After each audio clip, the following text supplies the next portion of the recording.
So I know that they said there's 500,000 people here. That's what they said 2 weeks ago, and they maintain that. It's got to be more. I mean, it's nuts how many people are here. We will not allow a price to be put upon our lives. My school, Pulse, every other mass shooting will no longer be a statistic because we're going to put an end to those statistics, and we will never stop fighting. So what's awesome about this march is it's hopeful. So yeah, 97% of Americans want universal background checks, and we can't get our Congress to do it. But you know what? People aren't going to shut up, and the students aren't going to shut up. I think tighter background checks would be great. Bump stock banning would be fantastic. I don't think anyone needs weapons like the AR-15 in their home. You don't hunt with them. No respectable hunter uses them. They're not used for self-defense either. You don't need a rifle like that for self-defense.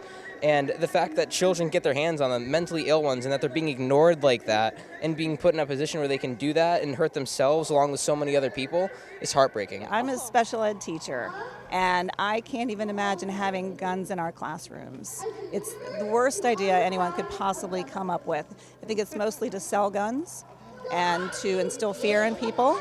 But guns have no place in public schools whatsoever, except on a police officer who's trained. Just that boy who just told his story about losing his twin brother. I can't imagine losing my twin sister. And I don't know, just imagining something like that happening to my school, to my friends, to my family, anywhere. You just never know what could happen. And it's because these laws aren't being enacted. We need these laws to be enacted so that everyone is safe, not just at schools. Anywhere we go, we should never have to fear being shot by someone who accessed a gun who should not have had one in the first place. We're here to represent our granddaughter is a junior in high school, and we have a granddaughter who is also a university student. And every day we think about this, it just it seems surreal. Politicians do need to listen to young people. Young people are at the forefront of all movements in history. Why do you think that even if they were in movements when they were young, they still can't fathom that the young people today were as right as they were then? I think they don't want us to be right because they're scared. They don't want to lose their power, but they're going to end up being wrong. Yeah. If you think of all the movements in history that really made a difference, ending apartheid, the Freedom Riders, Vietnam protests, it was young people, and that really inspires me, so I wanted to be here. I was brought up in the 60s and 70s, and my sister was pretty big for the MIA POW push. That's all I really knew. I lived in suburbia. I was very comfortable, and these kids are amazing. I mean, they're very well spoken. Most of them, who I've listened to and spoken to, they know what's going on, they're aware, and they really have had enough, understandably.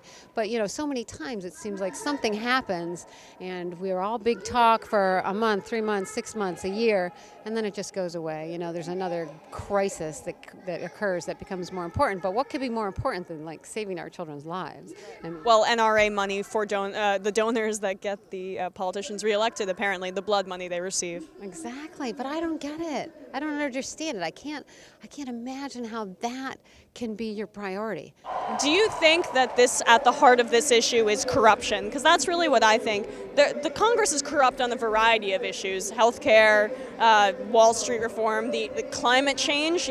We're young and they're not doing anything to protect our future. But do you think that this could spurn larger movements against corruption in other areas, like the ones I just mentioned? I definitely think so, and I definitely hope so. And I hope that this continues to spur more movements, larger movements about not just gun violence, but climate change and other injustices that our country is facing. And I think that it's important that we continue to fight and we continue to stand up and that we continue to speak up for what's right. I think the movements will be it healthcare, be it housing. There's just so many other issues that are out there that we have been sort of suffering and struggling with. But I think now our voices will be heard. And I think I have to compliment the youth. They're the ones who are stimulating the elderly, if you will. And let's say, hey guys, you need to do more than just sit and think about it. You need to do something. Even at 200 years, America's a relatively young country, and we have a lot to learn from other places. You know, we're like the teenager in the crowd who, you know, thinks we know everything and we can't fail. And we're failing. And we're failing because, you know, since the 30s, the Depression, the last World War II, we've had it good, financially speaking. And so until it starts to affect, and I'm going to say it, white America, it never becomes a problem, you know. And so now these things are affecting the people who matter and the people with money. So hopefully there will be some change. Loudest boos. Sarah Huckabee Sanders, Mike Huckabee, and any NRA member that's coming on the screen. Loudest cheers. Actually, sorry, Trump just got the loudest boo. I think it's because they don't really know what it feels like because, you know, their kids probably go to public schools. I mean, Private, you mean? Private schools, so they don't really experience the things that, you know, us that go to public schools experience. And Barron Trump, you know, he's got his Secret Service. Trump doesn't have to worry about it himself, so why would he worry about anyone else? Exactly. Which I think is ridiculous. Can you tell me what your sign says? Get buns, no gun, not guns. I just try to get a rhyme, but also funny, but also serious, because I feel like ever since Trump has become president, there have been more like gun shootings, and the reason why I'm here at this march is to try to show the government that they should